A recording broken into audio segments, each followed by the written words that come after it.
जय हिंद बच्चों, कैसे हैं आप सब लोग। चलिए तो आज हम लोग मेजर टेस्ट 06 का सॉल्यूशन वीडियो देखने वाले हैं, है ना। चलिए तो सबसे पहला question, the bonds present in N2O5R। बेटा ये क्वेश्चन एक बार और आ चुका है इससे पहले वाले टेस्ट में।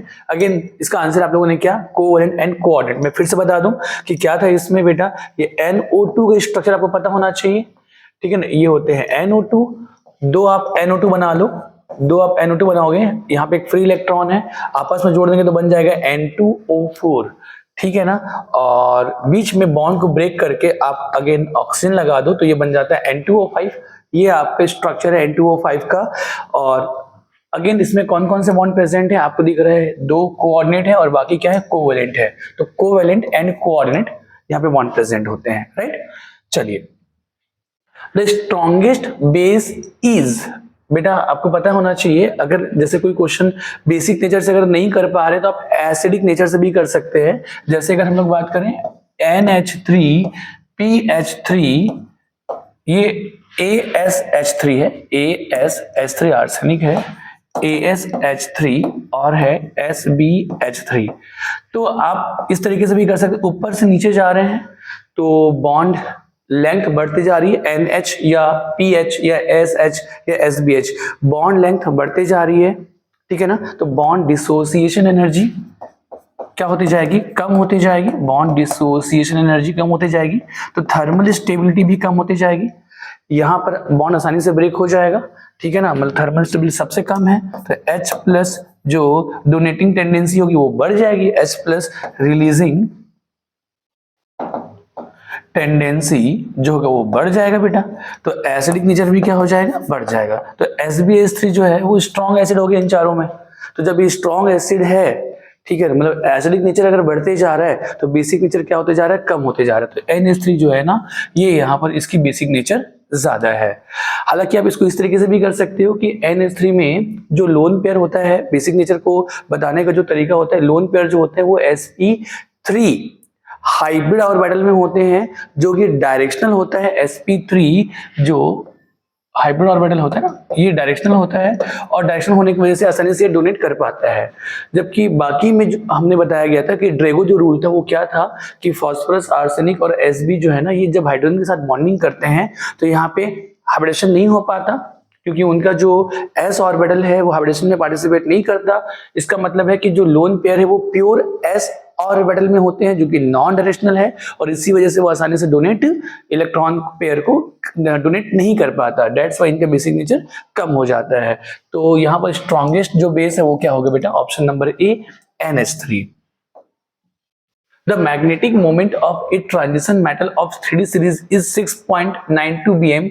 Its electronic configuration is, बेटा यहाँ पर अगेन जो सवाल है इसी में ही आंसर छिपा हुआ है कि मैग्नेटिक जो मोमेंट है वो 6.92 है। मैंने आपको पहले ही बताया कि बेटा अगर आपको जो मैग्नेटिक मोमेंट जो है ना, अगर कोई भी वैल्यू देकर रखा है, जैसे वो 5.9 हो, 5.9 हो या 5.1 हो या 6.9 हो या 6.5 हो, तो जो पॉइंट के पहले की जो वैल्यू होती है ना, पॉइंट के पहले की जो वैल्यू होती है, पॉइंट के पहले की जो वैल्यू होती है वो क्या बताता है, वो ये बताता है कि उस आयन में या एटम में कितने अनपेयर्ड इलेक्ट्रॉन प्रेजेंट है। तो यहां पर आपको मालूम चल रहा है कि अनपेयर्ड इलेक्ट्रॉन कितने हैं, 6 है।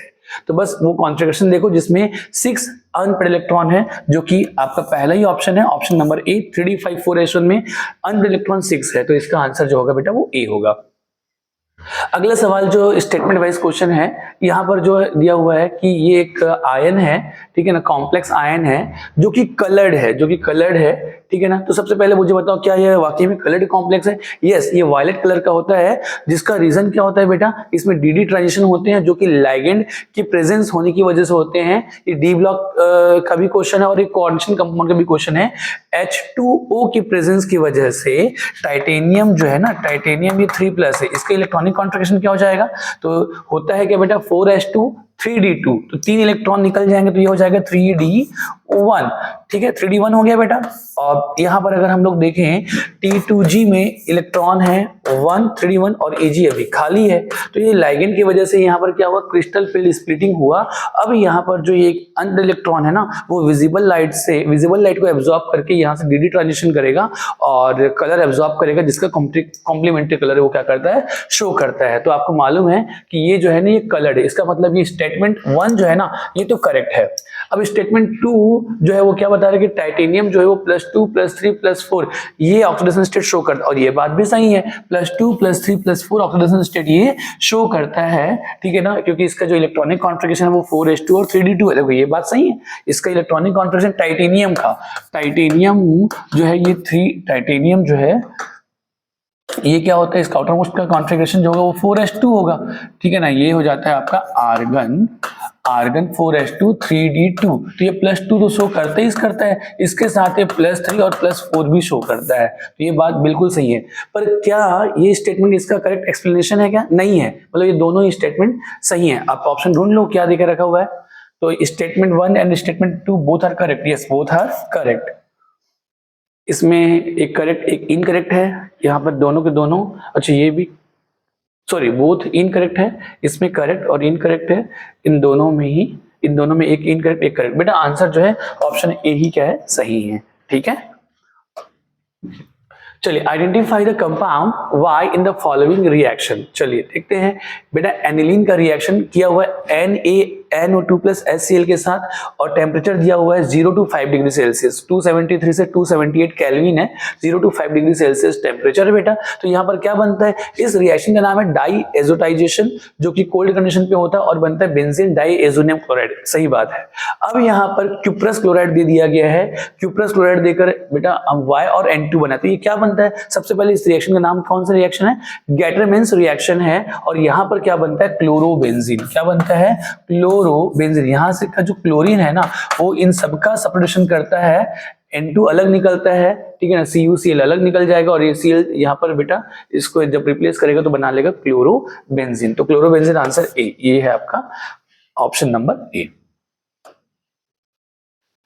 पूछ रहा है primary alkyl halide would prefer to undergoes. बेटा जब अगर कोई प्राइमरी एल्काइल हैलाइड है ये क्या करेगा, तो प्राइमरी एल्काइल हैलाइड अगर कोई हमने रिएजेंट दे दिया है, जैसे कोई रिएजेंट है, न्यूक्लियोफाइल है, ठीक है ना, या न्यूक्लियोफाइल है या बेस है कोई रिएजेंट है, तो देखो तो सबसे पहले प्राइमरी जो है ना ये अगर सब्स्टिट्यूशन रिएक्शन करेगा तो ये SN2 करेगा, ये SN1 नहीं करेगा, ये क्या करेगा, SN2 रिएक्शन करेगा।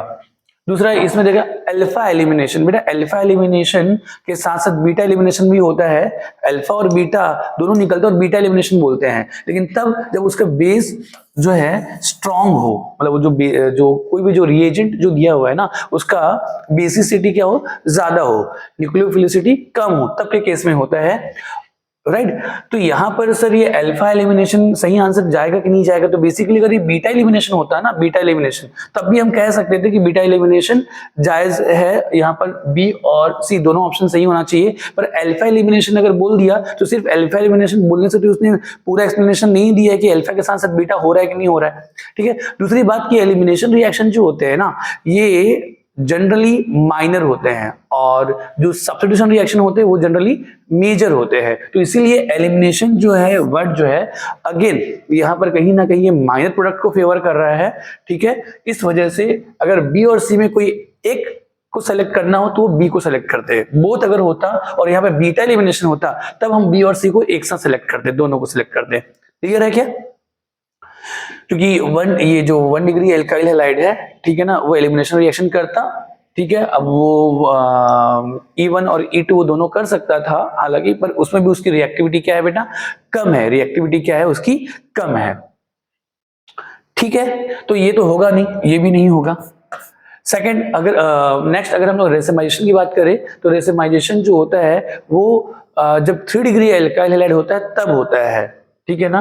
1 डिग्री एल्काइल हैलाइड में टोटल इन्वर्जन होता है, तो ये भी आपका कहानी गलत है। सही आंसर है SN2 रिएक्शन, ठीक है। मैं आपको बताना चाहूंगा एक बार डिग्री जो है कि रिएक्टिविटी का, कि SN1 की जो रिएक्टिविटी होती है ना वो 3 डिग्री की सबसे ज्यादा, देन 2 डिग्री की, देन 1 डिग्री की। 1 डिग्री में तो SN2 ही होगा।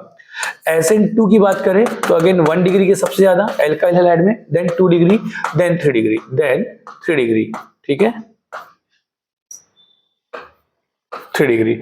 E1 अगर एलिमिनेशन रिएक्शन E1 है तो इसमें 3 degree, then 2 degree, then 1 degree, और अगर E2 की बात करूं तो इसमें भी 3 डिग्री, 2 डिग्री, 1 डिग्री। तो यहाँ पर देखो ये 1 डिग्री है तो एलिमिनेशन रिएक्शन वैसे भी बहुत वीक है, समझ पा रहे हो क्या, वैसे भी वीक है। अगर हमसे एक से ज्यादा आंसर देने के लिए बोलता ना तो एलिमिनेशन को हम फिर भी कर सकते थे, SN1 तो हरगिज नहीं होगा, E1 या E2 में से कोई एक हो सकता था पर वो भी माइनर होता। मैं आपको समझा पा रहा हूं क्या, मेन जो है आपका बेटा SN2 ही इसमें होने वाला है और इसलिए आंसर क्या है, बी है।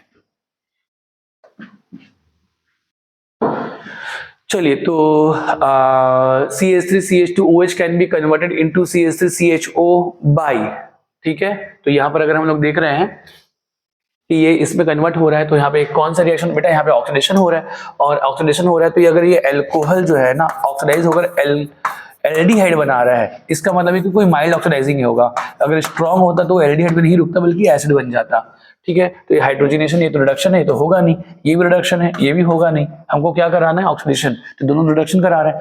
ट्रीटमेंट विद पाइरिडिनियम क्लोरोक्रोमेट PCC ये माइल्ड ऑक्सीडाइजिंग एजेंट है, और ट्रीटमेंट विद K1O4 ये तो स्ट्रॉन्ग है, स्ट्रॉन्ग ऑक्सीडाइजिंग एजेंट है। तो ये अगर होता तो ये एल्डिहाइड में नहीं एसिड में कन्वर्ट करता, मतलब ये भी गलत, ये दोनों तो वैसे भी गलत क्योंकि रिडक्शन है। सही आंसर क्या है, सी, क्योंकि एक माइल्ड ऑक्सीडाइजिंग एजेंट है, प्राइमरी अल्कोहल को एल्डिहाइड में कन्वर्ट करेगा, सेकेंडरी अल्कोहल होता तो उसको कीटोन में कन्वर्ट करता, ठीक है।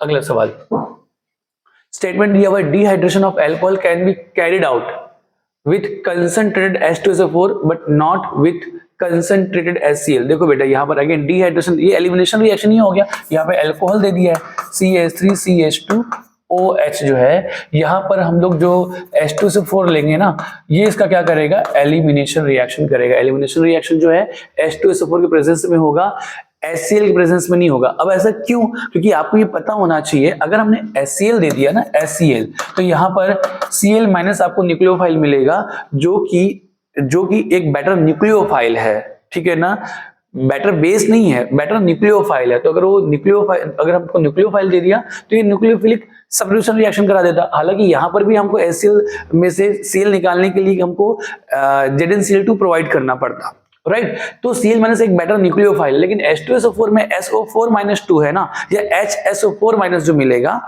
ठीक है, वो जो है वो क्या है, बेटर बेस है। तो बेस जो होता है वो क्या कराता है बेटा, वो एलिमिनेशन रिएक्शन कराता है, जबकि न्यूक्लियोफाइल क्या कराते हैं, ये सब्स्टिट्यूशन रिएक्शन कराते हैं। तो पहले तो स्टेटमेंट 1 सही है बेटा, स्टेटमेंट 2 देख लेते हैं कि SO4 is better nucleophile than Cl, नहीं ये गलत बात है। आंसर ये है कि Cl- जो है वो बेटर न्यूक्लियोफाइल है देन सल्फेट आयन। तो स्टेटमेंट 1 जो है वो करेक्ट है, स्टेटमेंट 2 जो है वो इनकरेक्ट है, मतलब ऑप्शन नंबर सी ये होगा इसका आंसर।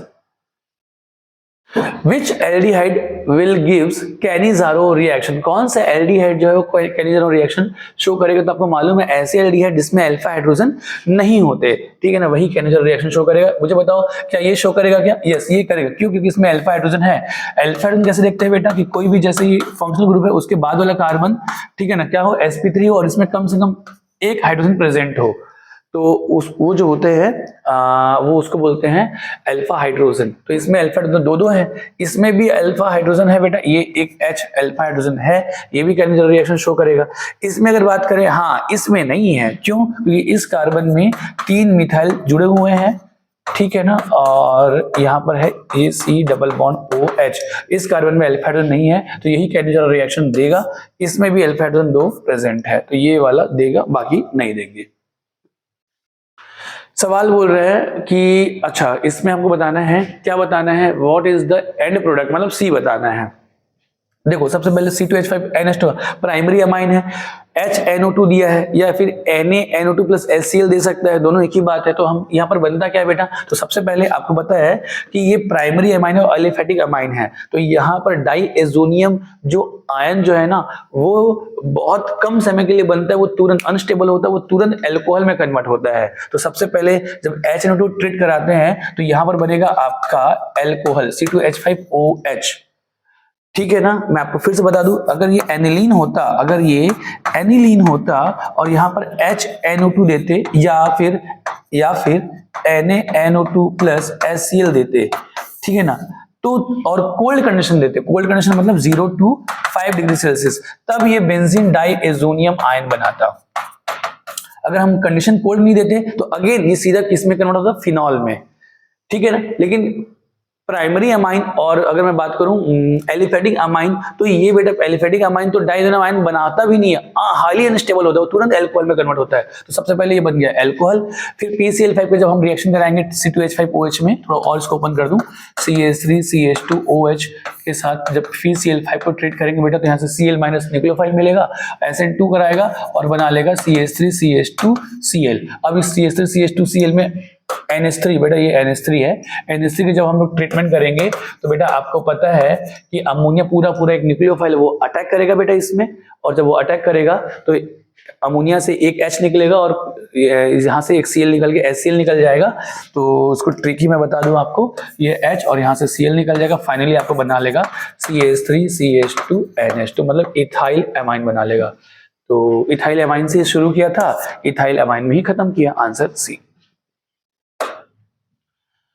RCl में अगर हमने AgCN अगर दिया तो A क्या बनेगा बेटा, तो ये तो बन जाएगा RNC आइसोस एल्काइल आइसोसाइनेट, क्योंकि आपको पता है बेटा ये AgCN जो होते हैं वो कोवेलेंट होते हैं, AgC ट्रिपल बॉन्ड N, तो ये कोवेलेंट होते हैं। तो यहाँ पर बेटा जो लोन पेयर है यही अटैक करता है किसमें, RCl में, यही जो नाइट्रोजन है ना यही इसमें क्या करता है, अटैक करता है और ये बाहर निकल जाता है। तो ये R जो है वो नाइट्रोजन के साथ जुड़ता है, बाद में ये वाला बॉन्ड भी ब्रेक हो जाता है बेटा, तो RNC बनाता है। तो ये RNC बन गया।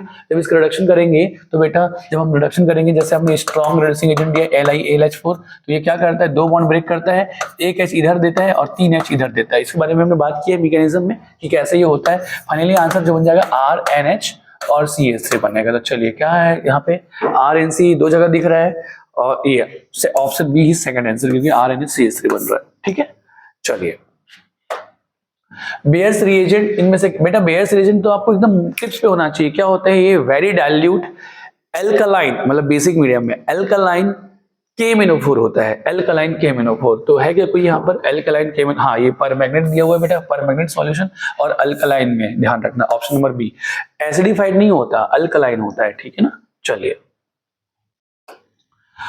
The most reactive species among the following towards sulfonation, sulphonation में, सल्फोनेशन के लिए इनमें से कौन रिएक्टिव है बेटा, तो सल्फोनेशन किस में हो रहा है, बेंजीन में हो रहा है।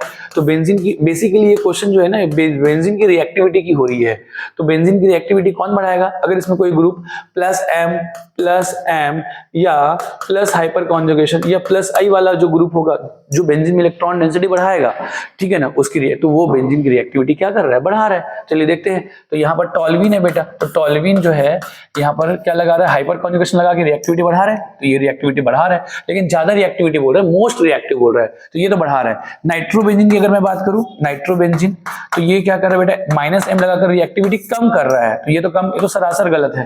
1,3-डाइमिथाइल बेंजीन मतलब 1,3-डाइमिथाइल बेंजीन CH3 राइट बेटा, ये भी इलेक्ट्रॉन एक CH3 तो कर ही रहा था, 2 CH3 करके और भी ज्यादा करेंगे, मतलब इससे ज्यादा सही ये हो गया, मतलब ये इसकी रिएक्टिविटी ज्यादा है।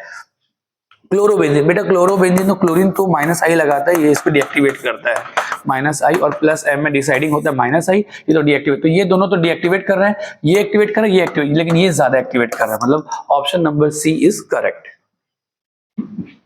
स्टेटमेंट दिया हुआ है, addition of HCl to propene in presence of peroxide gives 1 chloropropene. बेटा बहुत अच्छा आंसर है, सवाल है, जैसे ये प्रोपीन है, हमने इसमें आपको दे दिया HCl के साथ पेरोक्साइड, तो बेटा सुनो, आपको ये पता है कि peroxide effect only HBr show करता है, HCl शो नहीं करता, ठीक है ना। अगर HBr होता तब बनता 1 ब्रोमोप्रोपीन, फ्री रेडिकल रिएक्शन होता, समझ पा रहे हो क्या। लेकिन HCl अगर दिया हुआ है तो पेरोक्साइड का यहाँ पे कोई यूज नहीं है, HCl पेरोक्साइड इफेक्ट शो नहीं करता, तो यहाँ पर जो HCl है ये जब इसके साथ रिएक्ट करेगा तो ये बेटा यहाँ पर सबसे पहले क्या होगा, H+ मिलेगा, और H+ जब मिलेगा तो ये क्या करेगा, इस नेगेटिव चार्ज पे अटैक कर देगा और बनाएगा कार्बोकेट आयन, और ये बन जाएगा इंटरमीडिएट, और जैसे ही बनेगा इंटरमीडिएट, ठीक है ना, तो कार्बोकेटाइन इंटरमीडिएट है, जब कार्बोकेटाइन बनता है तब रीअरेंजमेंट होता है, हमने पढ़ रखा है। देन फिर फाइनली ये Cl- क्या करेगा, इस पे अटैक करेगा, क्योंकि रीअरेंजमेंट की जरूरत नहीं है, 2 डिग्री से ये 3 डिग्री तो जा ही नहीं सकता, तो सीधा ये प्रोडक्ट में कन्वर्ट हो जाएगा 2 क्लोरोप्रोपेन बनाएगा। चलिए एक बार देख लेते हैं क्या स्टेटमेंट है।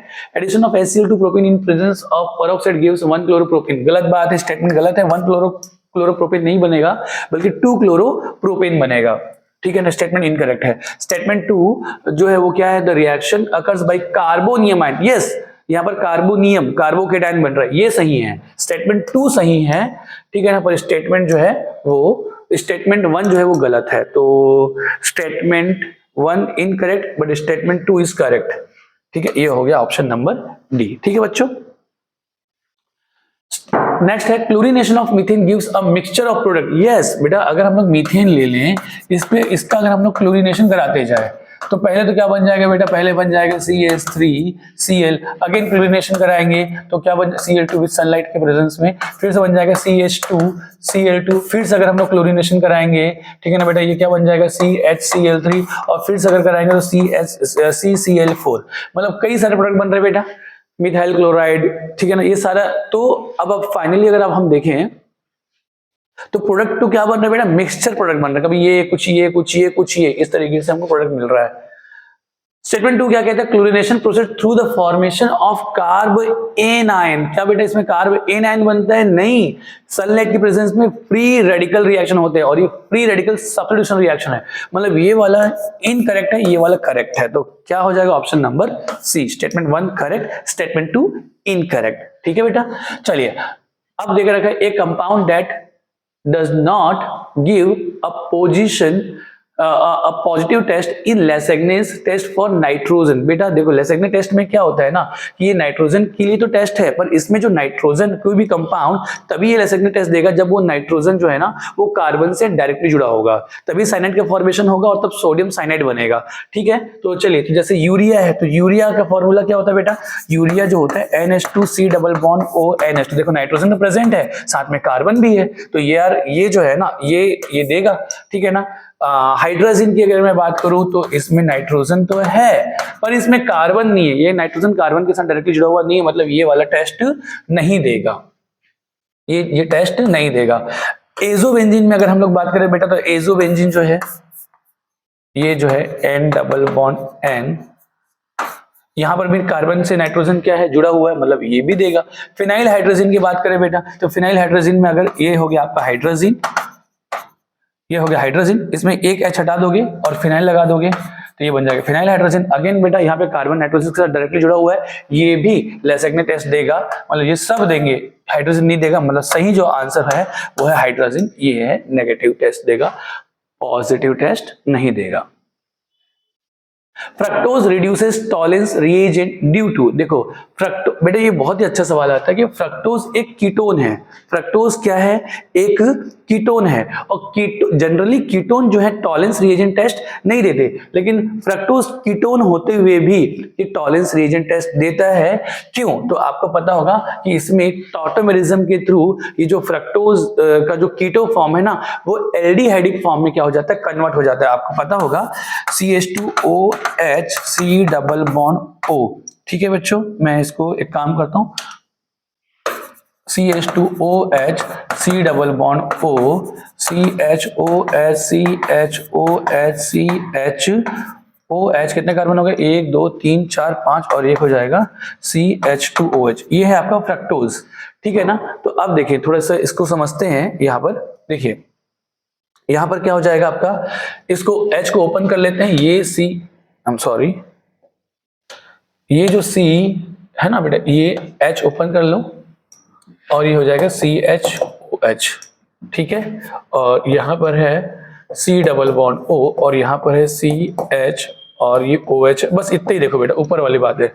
अब देखो यहां पर क्या देख रहे, कीटो ग्रुप है C डबल बॉन्ड O, इसके बाद वाला कार्बन sp3 है, इसमें एक H प्रेजेंट है, इधर वाला भी कार्बन sp3, इसमें एक H प्रेजेंट है, इसका क्या मतलब है कि इसमें क्या होगा, टॉटोमेरिज्म हो सकता है, टॉटोमेरिज्म होगा, C डबल बॉन्ड O के बाद वाला कार्बन sp3 होना चाहिए और उसमें कम से कम एक H होना चाहिए, यस, तो यहाँ पर वही कंडीशन है। तो जब टॉटोमेरिज्म कराओगे तो यहाँ पर क्या होगा बेटा, तो टॉटोमेरिज्म कराओगे तो ये वाला बॉन्ड इधर शिफ्ट होगा, ये वाला बॉन्ड इधर शिफ्ट होगा, तो टॉटोमराइज कराने के बाद में, ठीक है ना, अब देखो क्या बनने वाला है, तो ये देखो ऊपर के देखते हैं, ये C डबल बॉन्ड C, ये O माइनस होगा, H यहाँ जाएगा OH, इसमें एक H प्रेजेंट ही है, ये हो जाएगा OH, और बाकी को जैसा है उसको वैसा रहने देना बेटा, कोई दिक्कत है क्या? नहीं। तो आप टॉटोमराइज करके आप इसमें कन्वर्ट कर लिए।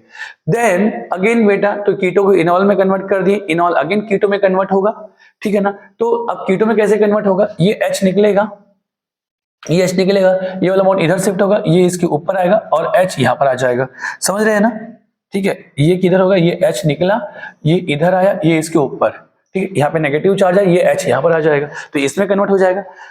तो इसमें कन्वर्ट होने के लिए इस H, ये जब H निकलेगा तब ये होगा। लेकिन आप ये बात देखिए, अगर इधर इनॉल है तो क्या इधर भी इनॉल है, इधर भी इनॉल है, डबल, जिस कार्बन पे डबल बॉन्ड उसी कार्बन पे OH ग्रुप है, मतलब जो प्रोबेबिलिटी H के निकलने की इधर की है वही प्रोबेबिलिटी इधर भी तो हो सकती है, समझ रहे हो ना। तो अगर ये प्रोबेबिलिटी ऊपर की हुई है ना, तब क्या होता है देखो, तो अगर यहां से H निकलता है, जब यहां से H निकला तो ये वाला इधर शिफ्ट हुआ, ये इसके ऊपर आ जाएगा, तो जब ये इसके ऊपर आएगा तब ये क्या बनने वाला है, तब ये बनने वाला है CH, ये हो गया डबल बॉन्ड O, और ये सिंगल बॉन्ड हो गया, ये नेगेटिव चार्ज आएगा बेटा, तो H यहां पर आ जाएगा, ये H हो गया, ये OH, और इधर जैसा का वैसा। आप देख पा रहे क्या हो रहा है, यहाँ पर जो कीटो फॉर्म था ना वो टॉटोमराइज होकर पहले इनॉल फॉर्म में कन्वर्ट हुआ, इनॉल फॉर्म इधर भी जा सकता है और ये इधर भी जा सकता है, मतलब यहाँ पर अगर ये इधर गया तो एल्डिहाइडिक फॉर्म बना दिया, और जैसे ही एल्डिहाइडिक फॉर्म बनाया, आपको पता है कि एल्डिहाइड जो होते हैं वो टॉलरेंस रिएजेंट टेस्ट देते हैं, तो मतलब कि फ्रक्टोज जो होता है वो टॉलरेंस रिएजेंट टेस्ट देता है। क्यों? क्योंकि क्या प्राइमरी अल्कोहलिक ग्रुप है इस वजह से, क्या एसिमेट्रिक कार्बन से इस वजह से, क्या सेकेंडरी अल्कोहलिक ग्रुप है इस वजह से, कि enolization of fructose followed by conversion to aldehyde, बेटा हमने यही तो करा है, ठीक है ना। इनोलाइजेशन करा के, टॉटोमराइजेशन के थ्रू इनोलाइजेशन करा के हमने उसको कन्वर्ट कर दिया अगेन एल्डिहाइड में, और एल्डिहाइड देता है, तो यहाँ पर ऑप्शन नंबर जो डी होगा, एल्डिहाइड बाय बेस, ऑप्शन जो डी होगा ये क्या होगा, करेक्ट होगा, ठीक है। ये जो बाई बेस बोला इसका क्या मतलब है बेटा, मतलब ये बेस के प्रेजेंस H प्लस कब निकलेगा आसानी से, बेस के प्रेजेंस में, बेस जो होगा तो H प्लस वो आसानी से निकालेगा, तो ये इनोलाइजेशन के बाद ये जो होगा बेटा वो कन्वर्ट हो जाएगी इसमें एल्डिहाइड में, ठीक है। Which of the following acid is a vitamin? बेटा यहाँ पे आपको क्या कहते हैं, aspartic acid, adipic acid, saccharic acid और यार ये तो एकदम याद करने वाला जो क्वेश्चन था, एस्कॉर्बिक एसिड को ही विटामिन सी कहते हैं जो वाटर सॉल्युबल होता है, तो यहाँ पर जो है ना एस्कॉर्बिक एसिड, ये जो एसिड है ये एक विटामिन है, विटामिन सी है, ठीक है ना। चलिए ये हो गया आपका सेक्शन ए। सेक्शन बी देखते हैं, स्टेटमेंट जो है P4 is more reactive than N2, तो बेटा क्या P4 की रिएक्टिविटी ज्यादा? यस यार, देखो N2 जो है N ट्रिपल बॉन्ड N, इसकी बॉन्ड एनर्जी बहुत ज्यादा है, जबकि P4 जो होते हैं ये केज लाइक स्ट्रक्चर रखते हैं बेटा, लाइक ऐसा ऐसा ऐसा, ये ऐसा, ये केज लाइक स्ट्रक्चर रखते हैं, इसकी रिएक्टिविटी P4 की जो है ना ज्यादा है N2 से। क्यों? देखो केज लाइक स्ट्रक्चर से कहने का मतलब ये था कि यहाँ पे सिंगल बॉन्ड है, और यहाँ पे N फॉस्फोरस और फॉस्फोरस के बीच में सिंगल बॉन्ड है, जबकि यहाँ पे नाइट्रोजन और नाइट्रोजन ट्रिपल बॉन्ड है, इसकी बॉन्ड एनर्जी ज्यादा है, तो आसानी से टूटेगा नहीं, ये आसानी से टूटे जाएगा, ठीक है। दैट्स व्हाई P4 की रिएक्टिविटी N2 से ज्यादा है, ये बात सही है। स्टेटमेंट 2 क्या बोल रहा है, PP bonds are relatively weaker than, हाँ यही तो स्टेटमेंट, इसका एक्सप्लेनेशन है, तो यहाँ पे दोनों के दोनों क्या है, करेक्ट है, तो ऑप्शन ए जो है वो सही होगा। Statement 1 KMnO4 is purple in colour due to charge transfer, बेटा क्या बताओ KMnO4 पर्पल कलर होता है? सही बात है। क्यों? क्या DD ट्रांजिशन की चार्ज ट्रांसफर? Charge transfer. क्यों? क्योंकि यहाँ पर KMnO4 में Mn+7 है, और जब ये Mn+7 होता है बेटा, तो यहाँ पर इसका कॉन्फ़िगरेशन क्या हो जाएगा, तो ये वैसे Mn का क्या होता है, पहले देखो Mn का होता है आर्गन 3d5 4s2 और +7 4s2 +7 में 2 इलेक्ट्रॉन यहाँ से निकल जाएगा, 5 इलेक्ट्रॉन यहाँ से निकल जाएगा, तो ये क्या हो जाएगा आर्गन 3d0 4s0, तो बेटा ना तो 3d में इलेक्ट्रॉन ना 4s में इलेक्ट्रॉन है, तो जब 3d में इलेक्ट्रॉन नहीं है तो डी ट्रांजिशन होगा नहीं, तो फिर भी ये कलर प्रॉपर्टी शो करता है। क्यों? क्योंकि चार्ज ट्रांसफर स्पेक्ट्रम की वजह से यहाँ पर जो ऑक्साइड से जो इलेक्ट्रॉन होते हैं ना वो Mn में ट्रांसफर होते हैं और वापस से ऑक्साइड में, तो क्योंकि चार्ज ट्रांसफर होता है दैट्स व्हाई इसका जो कलर होता है वो पर्पल कलर होता है, ठीक है ना। तो स्टेटमेंट 1 तो सही है। स्टेटमेंट 2 देखो, there is no electron present in d orbitals of manganese in MnO4-, तो सही बात है, Mn तो +7 है, इसमें कोई डी इलेक्ट्रॉन नहीं है, ये भी सही है। स्टेटमेंट ए जो है वो क्या है, मतलब ऑप्शन ए जो है वो सही है। The following structural formula refers to, बेटा ये क्या, ये तो डीडीटी है यार। डीडीटी का फॉर्मेशन आप लोग जानते हो कैसे होता है कि जब हम लोग क्या करते हैं, क्लोरीन का जो रिएक्शन है ना, क्लोरेल का रिएक्शन हम लोग किससे कराते हैं, क्लोरोबेंजीन के साथ कराते हैं। ये क्लोरोबेंजीन के साथ कराते हैं। तो क्लोरोबेंजीन कितना लेते हैं बेटा, 2 मॉलिक्यूल हम लोग यूज करते हैं क्लोरोबेंजीन। यहाँ पर H लगा देता हूँ, तो यहाँ से क्या निकल जाता है, वाटर निकल जाता है। आपको मालूम है मैकेनिज्म, ये वो वाटर निकल जाता है बेटा, और आप इसको जोड़ दो तो बनता है DDT। ये तो वही तो है, ये हो जाएगा CCl3CH, CCl3CH, और ये तो ये है क्या बेटा, DDT। अगला सवाल है, which of the following will not give iodoform test. कौन आयोडोफॉर्म टेस्ट नहीं देता। बेटा आपको मालूम है कि आयोडोफॉर्म टेस्ट होने के लिए क्या चाहिए, या तो एल्कोहल हो या तो एल्डिहाइड हो। अगर ठीक है ना, अगर एल्डिहाइड है, अगर क्या है एल्डिहाइड मतलब एल्कोहल हो या C double bond O group हो, मेरे को ऐसा बोलना चाहिए। तो देखो अगर C double bond O group है तो इसके बाद वाला जो ग्रुप होगा वो कोई ना कोई एक मिथाइल होना चाहिए, ठीक है ना। C डबल बॉन्ड O के किसी भी एक साइड क्या होना चाहिए, CH3 ग्रुप होना चाहिए। या फिर अगर अल्कोहल है तो अगर अल्कोहल है तो ये इसके CHOH के किसी भी एक साइड अगेन क्या होना चाहिए, CH3 होना चाहिए किसी भी एक साइड, तो वो आयोडोफॉर्म टेस्ट देगा। तो कौन नहीं देगा बोल रहे हैं ना, तो जैसे इथेनॉल है तो इथेनॉल क्या हो जाएगा बेटा, CH3, ठीक है ना, CH2OH। तो मुझे बताओ CH3CH2OH ये इथेनॉल है, क्या ये आयोडोफॉर्म टेस्ट देगा? यस, ये तो ग्रुप दिख रहा है ना, मैं तो आपकी यही तो मैंने बोला था, तो ये इथेनॉल देगा। इथेनॉल देगा क्या, इथेनॉल क्या होता है बेटा, इथेनॉल होता है CH3C डबल बॉन्ड OH। देखो C double bond O group के किसी भी एक साइड मिथाइल होना चाहिए, है, यस, इथेनॉल भी देगा। पेंटेन 3 ओन देगा क्या, पेंटेन 3 ओन, ये हो गया पेंटेन डबल बॉन्ड O। मुझे बताओ किसी भी एक साइड CH3 ग्रुप है, नहीं है, मतलब ये नहीं देगा। और पेंटेन 2 ओन देगा क्या, 1 2 3 4 5, 2 ओन मतलब ये बेटा किसी एक साइड मिथाइल है, यस, ये भी देगा। तो कौन नहीं देगा बोला है, ये नहीं देगा। मतलब करेक्ट ऑप्शन जो हो जाएगा वो हो जाएगा ऑप्शन नंबर C, ये आयोडोफॉर्म टेस्ट नहीं देगा। अगला सवाल, स्टेटमेंट दिया है नाइट्रोजन ऑफ बेंजोइक एसिड। बेटा ये नाइट्रेशन है, ये नाइट्रेशन है ना, nitration of benzoic acid forms Meta nitro benzoic acid. बात सही है कि अगर मैं बेंजोइक एसिड में, बेंजोइक एसिड है बेटा COOH है, इस पे अगर मैं नाइट्रेशन करा दूं HNO3 प्लस H2SO4 करा दूं तो मुझे क्या मिलेगा बेटा, मुझे मिलेगा NO2 प्लस इलेक्ट्रोफाइल मिल जाएगा। और अब ये क्या लगा रहा, -M लगा रहा, तो -M लगाकर ऑर्थो और पैरा पे तो पॉजिटिव चार्ज ले आया है, मतलब उसको बर्बाद कर दिया ऑर्थो और पैरा को। तो ये अटैक कहाँ पे करेगा बेटा, अटैक करेगा मेटा पे, क्योंकि ऑर्थो और पैरा बर्बाद हो चुके हैं। इसमें इलेक्ट्रॉन डेंसिटी क्या कर दिया है, इसने कम कर दिया है। तो इलेक्ट्रॉन डेंसिटी कम कर दी तो इलेक्ट्रोफाइल वहां से तो अटैक करेगा नहीं, ठीक है ना। और उसको जो सेफ साइड दिख रहा है वो मेटा दिख रहा है, इसलिए मेटा अटैक करेगा, तो मेटा नाइट्रो बेंजोइक एसिड बनाएगा। स्टेटमेंट क्या है, सही है। स्टेटमेंट 2 के about presence of carboxyl group increases the electron density at Meta position. अरे यही तो बोल रहा हूँ, इलेक्ट्रॉन डेंसिटी वो इंक्रीज नहीं करता बल्कि इलेक्ट्रॉन डेंसिटी डिक्रीज करता है। कहां पे, ऑर्थो और पैरा पे, इस पे डिक्रीज करता है, वो किसी पे बढ़ाता ही नहीं है, वो तो बेंजीन को डीएक्टिवेट करता है, मतलब ये इंक्रीज ही नहीं करता। तो स्टेटमेंट 2 जो है वो गलत है, ठीक है। तो यहां पर ऑप्शन जो सी है वो, देखो NO2 मेटा पे अटैक इसलिए करता है क्योंकि उसके पास जगह नहीं है, ऑर्थो और पैरा पे अटैक कर नहीं सकता, तो उसको मजबूरी में मेटा पे अटैक करना पड़ता है। इसका मतलब ये नहीं है कि मेटा पे इलेक्ट्रॉन डेंसिटी बढ़ाता है, समझ रहे हो क्या। The highest boiling point in expected for, बेटा ऐसे सवाल भी आ चुके हैं, आप लोगों को मालूम होना चाहिए। देखो ऑक्टेन मतलब 8 कार्बन है, ये भी 8 कार्बन है, ठीक है ना। आपको मालूम है नंबर ऑफ कार्बन अगर ज्यादा होगा तो बॉइलिंग पॉइंट ज्यादा होगा। 2233 टेट्रामिथाइल ब्यूटेन, 2233 टेट्रामिथाइल ब्यूटेन, ये ब्यूटेन हो गया बेटा। और ये यहाँ पे भी 8 कार्बन है ना, इसमें तो 4 कार्बन है, मतलब इन तीनों में से कोई एक आंसर जाएगा। तो देखो अगर जब सब में नंबर ऑफ कार्बन सेम है तो आप क्या देखेंगे कि जो लीनियर होगा ना उसका सरफेस एरिया ज्यादा होगा। जब सरफेस एरिया ज्यादा होगा तो इंटरेक्शन 2 मॉलिक्यूल के बीच में ज्यादा होगा, तो वैन डर वाल्स फोर्स ज्यादा होगा, तो बॉइलिंग पॉइंट ज्यादा होगी। मतलब आंसर जो हो जाएगा नॉर्मल ऑक्टेन, क्योंकि ये लीनियर है तो सरफेस एरिया ज्यादा है। अगला सवाल, स्टेटमेंट दिया हुआ है बेंजीन जो है हेक्साड्यूटेरोबेंजीन। अच्छा, हेक्साड्यूटेरोबेंजीन C6D6 have a same rate towards ring nitration, ठीक है ना। अच्छा ठीक, ये बोल रहा है बेटा कि जो बेंजीन है ये एक बेंजीन है जिसमें H H H H H और ये H दिया हुआ है, ठीक है। और एक जो है ना हेक्सा डिट्रोबेंजीन है जिसमें C6 से D6 है, मतलब ये बेंजीन है, ठीक है। इसमें H की जगह पे क्या है, D D D D D और D, ठीक है। इन दोनों की रिएक्टिविटी क्या है, सेम है। ये बात हमने एक क्वेश्चन शायद टेस्ट में आया हुआ है, इसमें हमने डिस्कशन कर लिया है कि रिएक्टिविटी सेम होती है, अलग अलग सेम होती है, ठीक है ना। क्यों होती है अभी देख लेंगे।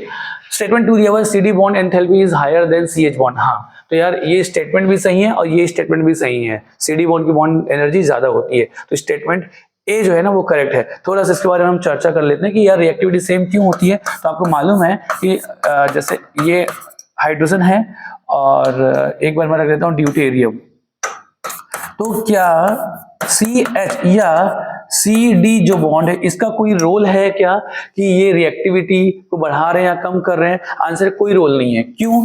अगर जब रोल नहीं है तो फिर जब इसमें ये रिएक्टिविटी को डिसाइड ही नहीं करता तो दोनों की रिएक्टिविटी सेम ही होगी, क्योंकि यहाँ पर तो बेंजीन इसमें भी दिख रहा है, बेंजीन इसमें भी दिख रहा है, H और D का फर्क है। क्यों? क्योंकि आपको पता है कि कोई भी इलेक्ट्रोफाइल जब ये सर कराते हैं तो इलेक्ट्रोफाइल जब अटैक करता है तो यहाँ पे बनाता है कार्बोनियम आयन, कार्बोकेटाइन बनाता है। याद आ रहा है ना आप लोगों को, कार्बोकेटाइन बनता है बेटा। ये कैसे बन जाएगा, ये ऐसा यहाँ पर अगर ये अटैक कर दिया इलेक्ट्रोफाइल, ये H जुड़ा हुआ है और ये बन जाएगा पॉजिटिव चार्ज। यहाँ पर क्या हो जाएगा, यहाँ पर ये जैसा ये H जुड़ा था वैसे यहाँ पे D रहेगा, ये इलेक्ट्रोफाइल जुड़ी हुई बन गया कार्बोकेटाइन। मुझे बताओ फर्स्ट स्टेप जो होते हैं वो स्लो स्टेप होते हैं और स्लो स्टेप ही रेट डिटर्मिनेशन स्टेप होते हैं जो रेट को डिसाइड करते हैं। क्या यहाँ पे CH बॉन्ड ब्रेक हुआ है क्या? नहीं। क्या यहाँ पे CD बॉन्ड ब्रेक हुआ है क्या? नहीं। तो जब CH और CD बॉन्ड ब्रेक हुए ही नहीं है, ठीक है ना, तो ये कैसे इस रेट को अफेक्ट करेंगे, इसकी रिएक्टिविटी को बताएंगे कि किसकी ज्यादा किसकी कम। तो यहाँ पे फर्स्ट स्टेप में CH या CD बॉन्ड ब्रेक नहीं हुआ है, इसलिए ये दोनों रिएक्टिविटी को अफेक्ट नहीं करेंगे। सेकंड स्टेप में जो होगा, सेकंड स्टेप जो होता है ना बेटा वो फास्ट स्टेप होता है, ये वाला होता है फास्ट। और फास्ट स्टेप में कुछ भी काम हो रहा होगा ना वो रिएक्टिविटी को अफेक्ट नहीं करता। तो फास्ट स्टेप में CH बॉन्ड ब्रेक होता है, आपको मालूम है कि यहाँ पे कॉन्जुगेट बेस मिलते हैं, कॉन्जुगेट बेस मिलते हैं, और ये क्या करते हैं, ये H+ को निकालते हैं या फिर ये D+ को निकालेंगे। तो H जो ये CH बॉन्ड ब्रेक हो रहा है, ये CD बॉन्ड ब्रेक हो रहा है, ये फास्ट स्टेप में हो रहा है। तो फास्ट स्टेप में होने की वजह से ये रेट ऑफ रिएक्शन को अफेक्ट नहीं करते। दैट्स व्हाई CH हो या CD हो, ये बेंजीन के रेट रिएक्टिविटी को अफेक्ट नहीं करते, मतलब दोनों की रिएक्टिविटी क्या होती है, सेम होती है। अच्छा, स्टेटमेंट 2 जो बोला कि CD बॉन्ड जो है CH बॉन्ड की कंपैरिजन में इसकी बॉन्ड एनर्जी ज्यादा है, तो बात सही है। ड्यूटेरियम का बेटा मास ज्यादा है, ठीक है ना, हाइड्रोजन से, तो जिसकी मास ज्यादा होती है बेटा, ठीक है ना, तो वहां पर मास ज्यादा होने की वजह से वहां पे ऑसिलेशन जो होता है ना वो क्या हो जाता है, कम, और कम जो हो जाता है तो उसका जो एवरेज जो है वही उसके बॉन्ड लेंथ को बताता है, ठीक है ना। तो इसकी जो बॉन्ड लेंथ कम होती है CD की तो बॉन्ड एनर्जी ज्यादा होती है, इसकी बॉन्ड लेंथ ज्यादा होती है तो इसकी बॉन्ड एनर्जी कम होती है। तो जब बॉन्ड लेंथ कम है तो बॉन्ड एनर्जी ज्यादा है, तो वही बात बोल रहे हैं कि बॉन्ड एंथैल्पी ज्यादा है, तो दोनों के दोनों सही हैं और ऑप्शन ए जो होगा वो करेक्ट होगा। अगला सवाल, Which of the following statements is not true about glucose? Glucose के लिए कौन सा स्टेटमेंट इनकरेक्ट है? क्या ये एल्डोहेक्सोज है? यस, ये तो करेक्ट है यार, एल्डोहेक्सोज है। On heating with HI it forms normal hexane. हाँ, ये तो प्रूव करता है ना कि HI से जब ट्रीट करते हैं तो नॉर्मल हेक्सेन का बनना, इस बात पे सबूत है, ठीक है ना, कि यहाँ पर जो है सब सब लीनियर कार्बन होंगे, तो ये बात भी सही है, ठीक है। इट इज प्रेजेंट इन फ्यूरेनोज, नहीं फ्यूरेनोज नहीं है, ये पाइरेनोज फॉर्म में है। वो स्ट्रक्चर जो देखा था वो पाइरेनोज स्ट्रक्चर था, फ्यूरेनोज तो फ्रक्टोज का होता है, तो यही वाला क्या है, इनकरेक्ट है, और इनकरेक्ट होने की वजह से यही सही है, ऑप्शन है। इट डज नॉट गिव, मतलब ठीक है ना, it does not give 2,4-DNP, बेटा एल्डिहाइड 2,4-DNP तो देगा, ठीक है ना, ये भी करेक्ट है, यही वाला इनकरेक्ट था, इस वजह से आंसर सी सही है। Which of the following compounds will dissolve in alkali solution after it undergoes reaction with Hinsberg reagent? बेटा Hinsberg reagent क्या होता है, ठीक है ना, Cl, ठीक है। अब यहाँ पर कौन देते हैं बेटा, तो Hinsberg which of the following will dissolve in alkali solution. देखो ये ना हिंसबर्ग रिएजेंट से अपन क्या करते हैं, एमाइंस की जो डिग्री है उसको डिस्टिंग्विश करते हैं, कौन प्राइमरी है, कौन सेकेंडरी और कौन टर्सरी है। अगर जो प्राइमरी एमाइन होता है ना बेटा, जो प्राइमरी एमाइन होता है वो इसके साथ मिलकर एक कंपाउंड बनाता है, ठीक है। यहां से ये क्या बनाएगा बेटा, एक सल्फोनामाइड बनाएगा, SO, एक सील यहां से निकलेगा, एक H यहां से निकलेगा, NHR, ये बनाएगा। प्राइमरी अमाइन अगर है तो इसके साथ रिएक्ट करके एक सल्फोनामाइड बनाएगा। ये सल्फोनामाइड अगर NaOH में सॉल्युबल है तो इसका मतलब है अगर NaOH में सॉल्युबल, इसका मतलब एक गिवन जो अमाइन जो था वो प्राइमरी अमाइन है, मतलब हम ये बता पाएंगे कि प्राइमरी अमाइन है। कोई भी अननोन अमाइन अगर हिंसबर्ग रिएजेंट से रिएक्ट करके एक सल्फोनामाइड बनाएगा, अगर वो सल्फोनामाइड NaOH में सॉल्युबल है, इसका मतलब एक गिवन कंपाउंड प्राइमरी अमाइन है। ठीक है, सेकेंडरी अमाइन कैसे चेक करते हैं कि अगर कोई गिवन अमाइन इससे रिएक्ट करके एक सल्फोनामाइड बनाया पर वो NaOH में सॉल्युबल नहीं हुआ, तब वो सेकेंडरी अमाइन है। क्या बोला, कंपाउंड तो बनाया पर NaOH में सॉल्युबल नहीं हुआ, वो सेकेंडरी अमाइन। और जिसने इसके साथ रिएक्ट ही नहीं किया वो टर्सरी अमाइन है। तो सबसे पहले अगर मैं बात करूं कि कौन NaOH में सॉल्युबल होगा, तो बेटा NaOH में वही सॉल्युबल होगा जिसमें सल्फोनामाइड में एसिडिक हाइड्रोजन होगा, क्योंकि NaOH क्या है, एक बेस है, तो बेस जो होगा वो एसिड के साथ सॉल्युबल होगा। तो यहां पर आप देख पा रहे हैं एक एसिडिक H है, ये एसिडिक H अगर है तो ये NaOH में के साथ क्या हो जाएगा, सॉल्युबल हो जाएगा।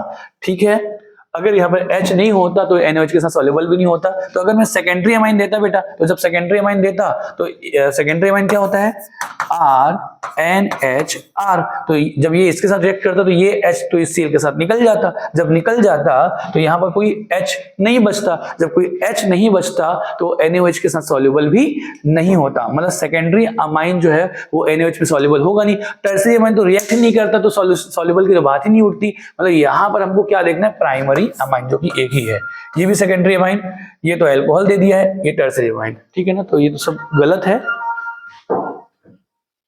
सही आंसर जो होगा वो हो जाएगा मिथाइल अमाइन। ये आपका टेस्ट नंबर 06 क्या होता है, कंप्लीट होता है, इसका वीडियो सॉल्यूशन। नेक्स्ट जो वीडियो होगा वो हम बात करेंगे मेजर टेस्ट नंबर 07 का। Thank you so much.